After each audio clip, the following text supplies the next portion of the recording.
A ver, pensemos en los alquimistas. Siempre nos imaginamos a estos tipos tratando de convertir plomo en oro, ¿no? Pero, ¿y si estaban buscando algo mucho más profundo? Carl Jung, fíjense, se dio cuenta de que todo su lenguaje secreto, todos esos símbolos raros, en realidad eran un mapa para transformar lo más complejo que existe, nuestra propia mente. Así que, vamos a meternos de lleno a descifrar ese mapa. Y todo empieza con esta pregunta de Jung, que de verdad te vuela la cabeza. ¿Qué significa tomar en serio la realidad del alma? Ojo, aquí no estamos hablando de religión, ni de fantasmas, ni nada de eso. Jung se refería a esas fuerzas internas, esos patrones casi invisibles que, sin darnos cuenta, manejan nuestra vida desde la sombra. Son como los hilos de un titiritero. Y bueno, creo que ya va siendo hora de encender la luz y ver quién está moviendo esos hilos, ¿no? Ok, entonces, ¿cuál es el punto de partida de todo este viaje?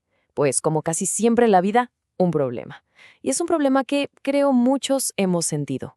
Esa sensación de estar como rotos por dentro, ¿saben? Como si nos faltara una pieza clave del rompecabezas. Jung tenía un nombre para esto. Lo llamaba el ser fragmentado. A ver, ¿les suena familiar reaccionar de una forma súper exagerada a algo y después pensar, ¿por qué hice eso? Bueno, pues esos son precisamente los fragmentos vivos del pasado de los que hablaba Jung. Son como pequeñas versiones infantiles de nosotros que siguen por ahí, activas, y de repente toman el control. Y claro, terminan saboteando nuestro presente. Es casi imposible ser una persona completa, integrada, si estas partes siguen jalando cada una para su lado. Y aquí es donde está el meollo del asunto. La verdadera fortaleza, esa base sólida que todos buscamos, no la vamos a encontrar allá afuera. Jung es muy claro en esto. Se forja en ese momento, súper difícil, cuando uno se atreve a quedarse a solas consigo mismo, cuando todo lo demás parece fallar. Es ahí, en ese silencio, donde se descubre qué es lo que de verdad nos sostiene. Y para esto hay que decirlo, no hay atajos, no hay vuelta de hoja. Entonces, la gran pregunta es, ¿cómo le hacemos para reparar esa fragmentación interna? Y aquí es donde la cosa se pone fascinante, porque Jung, en lugar de inventar una terapia supermoderna, hizo algo inesperado. Se fue para atrás, desempolvó un arte casi olvidado, la alquimia. Y se dio cuenta de algo increíble. Los alquimistas, en el fondo, no hablaban de transformar metales, hablaban de transformar la mente. Vamos a verlo de esta manera. Esa materia prima, ese caos que los alquimistas metían en sus matraces, para Jung no era otra cosa que el caos de nuestro propio inconsciente. Y la legendaria piedra filosofal, olvídense del oro, era el símbolo de un ser humano completo, integrado. De repente, ¡pum!, la alquimia deja de ser un cuento de magos y se convierte literalmente en el manual de instrucciones de la mente humana. Ahora, para poder leer este mapa, necesitamos conocer el lenguaje. Es como un pequeño diccionario de símbolos, pero es más fácil de lo que parece. Miren, el círculo representa la unidad, la totalidad, digamos que es la meta. Y el cuadrado, pues es la tierra, la realidad, lo material, con sus 4 esquinas bien plantadas. Con entender estos dos, ya tenemos una brújula para empezar este viaje. Bueno, ahora sí, nos metemos al corazón del asunto, la llamada gran obra. Y que quede claro, esto no es un truco de magia ni una solución de un día para otro. Es un proceso, un camino con etapas bien definidas. Un proceso de transformación que es tan difícil como necesario. Y lo más interesante es que lo sepamos o no, de alguna forma ya lo estamos atravesando.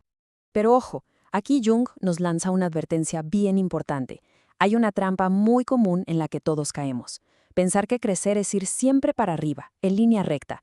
Ese es el puente del arco iris, una ilusión muy bonita que, tarde o temprano, te lleva a una buena caída.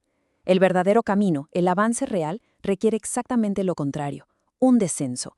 Hay que atreverse a ir por debajo del puente, a sumergirse en esas aguas oscuras del inconsciente, para de verdad poder llegar al otro lado. Y este proceso, esta gran obra, tiene 4 fases principales. Lo genial es que los alquimistas las identificaban con colores, y cada color revela un estado psicológico profundo. Se arranca en el negro, la oscuridad total. De ahí se pasa al blanco, que es la purificación. Luego viene el amarillo, el despertar de la conciencia. Y se culmina en el rojo, que es la integración final. Cada color es un escalón en este proceso. Vamos a desglosarlos. La primera etapa, nigredo, el ennegrecimiento. Y sí, suena tan intenso como es. Es básicamente el descenso voluntario al propio infierno.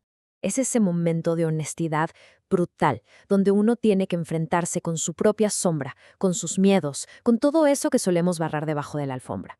La sensación es de caos total, como si uno se estuviera deshaciendo. Pero, y esto es clave, es el único punto de partida real. No hay otro. Pero después de esa noche oscura del Nigredo, por fin empieza a salir el sol. Primero llega el albedo, el blanqueamiento. Es como una purificación, como lavar toda la mugre que encontramos en el sótano. Después el santosis, el amarillamiento. Este es el amanecer, el primer rayo de una nueva conciencia. Ese momento, claro, ya entendí. Y finalmente llegamos al rubedo, el enrojecimiento. Y esto no es paz tranquila, ¿eh? Es pasión. Es la unión ardiente del consciente y el inconsciente.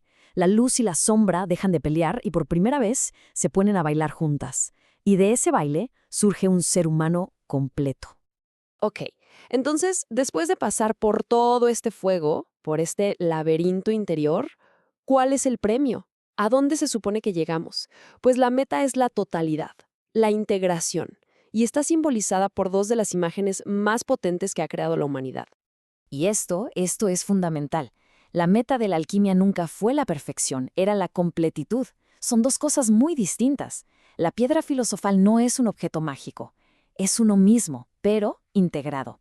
Es esa versión de nosotros que ya no se quiebra tan fácil, que puede contener sus propias contradicciones. Los alquimistas le decían el salvador interno.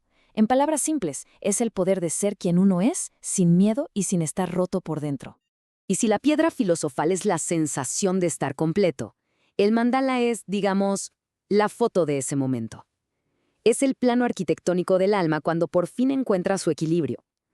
Fíjense bien, es el círculo, lo espiritual, lo infinito, que encaja a la perfección dentro del cuadrado que es nuestra realidad material de todos los días.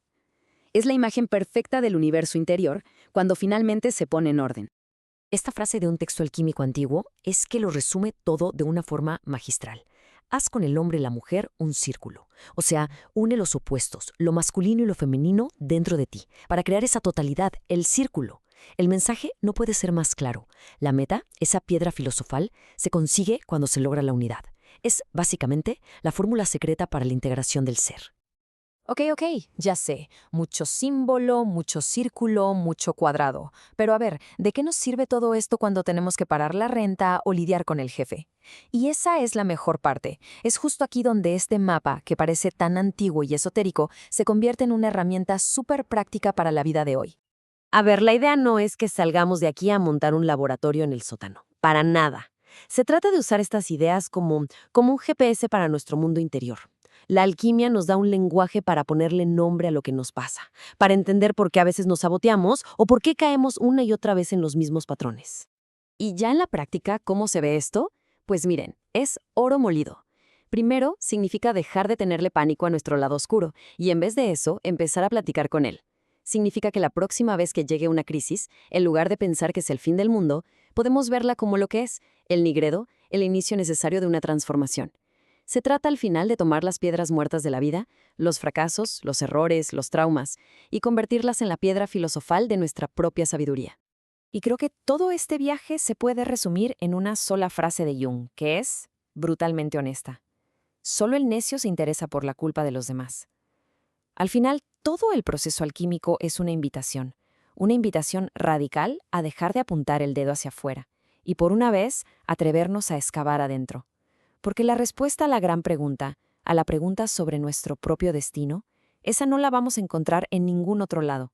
Está ahí, en nuestras propias profundidades, esperando a que la encontremos.